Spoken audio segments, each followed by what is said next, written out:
ಗರ್ವ ಹಾಗೂ ಗತ್ತು ಅಂಡ್ ನೋಡಕ್ಕೆ ಎತ್ತರವಾಗಿರೋ ಈ ಹುಡುಗನ್ ಜೀವನದಲ್ಲಿ ಎಲ್ಲಾನು ಇತ್ತು, ಆದ್ರೆ ಅವ್ರು ಅದ್ ಯಾವ್ದ್ರ ಮೇಲೂ ಡಿಪೆಂಡ್ ಆಗದೇನೆ ಬಾಳ್ಬೇಕು ಅಂತಾರೆ. ಇದೆಲ್ಲ ಹೊರತುಪಡಿಸಿ ಅವ್ರಿಗೆ ಸ್ವಂತವಾಗಿ ಏನಾದ್ರೂ ಸಾಧನೆ ಮಾಡ್ಬೇಕು ಅನ್ನೋ ಛಲ ಇತ್ತು. ಕಿಚ್ಚ ಸುದೀಪ್ ಇವರು ಕುಟುಂಬ ಸಪೋರ್ಟ್ ಇಲ್ದೇನೆ ತನ್ನ ಸ್ವಂತ ಶ್ರಮದಿಂದ ದೊಡ್ಡ ಹೆಸರು ಮಾಡ್ಬೇಕು ಅಂತ ನಿರ್ಧಾರ ಮಾಡ್ತಾರೆ. ಸಿಕ್ಕಿರೋ ಚಿಕ್ಕ ಪುಟ್ಟ ಪಾತ್ರಗಳನ್ನ ಒಪ್ಕೊಂತಾರೆ. ಸ್ಟಾರ್ಟಿಂಗ್ ಅಲ್ಲಿ ಯಾವುದೇ ಪಾತ್ರಗಳಾಗ್ಲಿ ಯಾವುದೇ ಸಿನಿಮಾಗಳಾಗ್ಲಿ ಇವ್ರ ಕೈ ಹಿಡಿಯಲ್ಲ.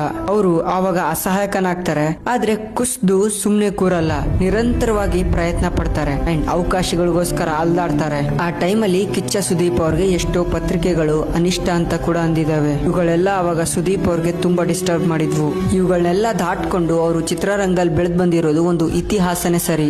ಇವಾಗ ಕಿಚ್ಚ ಸುದೀಪ್ ಅವರು ಬರೀ ಕನ್ನಡ ಚಿತ್ರರಂಗ ಅಷ್ಟೇ ಅಲ್ಲ, ಭಾರತದ ಸೂಪರ್ ಸ್ಟಾರ್ ನಟರಲ್ಲೂ ಕೂಡ ಒಂದು ಪ್ರಮುಖ ಸ್ಥಾನವನ್ನ ಪಡ್ಕೊಂಡಿದ್ದಾರೆ. ಹೌದು, ಕಿಚ್ಚ ಸುದೀಪ್ ಅವ್ರು ನಟಿಸಿರೋ ಈಗ ಫಿಲ್ಮ್ ನಟನೆಗೆ ಎಂತವ್ರು ಬೇಕಾದ್ರೂ ಸಲಾಂ ಹೊಡಿತಾರೆ. ಅವ್ರ ನಟನೆಗೆ ಮರೆ ಹೋಗದೆ ಇರೋರೇ ಇಲ್ಲ.